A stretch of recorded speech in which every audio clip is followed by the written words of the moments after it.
Well, Premier Li Keqiang's remarks caught the world's attention, and various economists commented the Premier has sent out a message that shows positive signs of China's economy. And Bloomberg says Premier Li will enhance policy support for the economic growth target. The Wall Street Journal highlights the Premier's confidence on the Chinese economy's development, and Associated Press reports the Premier's assurance to push forward reform to maintain economic growth and stabilize the global market. After the press conference of Premier Li, the stock market saw a surge, and many media viewed this a result of his message.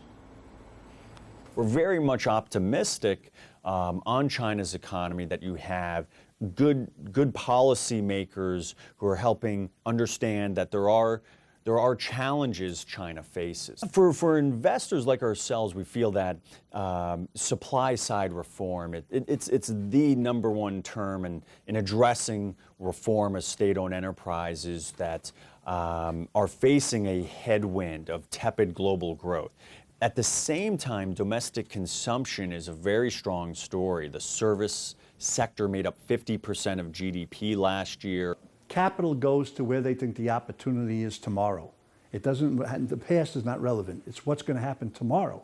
And if you look at China or where it could be tomorrow, I mean, it's still going to be a place where investors are going to come in. So I think that you're going to find as the years come, the next years unfold, that there's going to be a lot of opportunities in China to invest in new companies.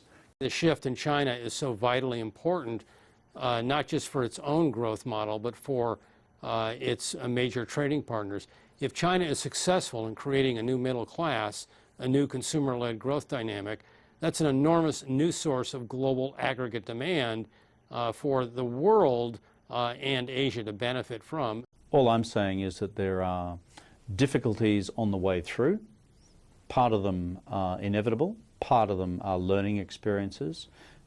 But on the basic structural questions, I still see increased private consumption, increased services sectors, increased private firms, and that, I think, is the shape of the economy which China's leaders have been seeking to build.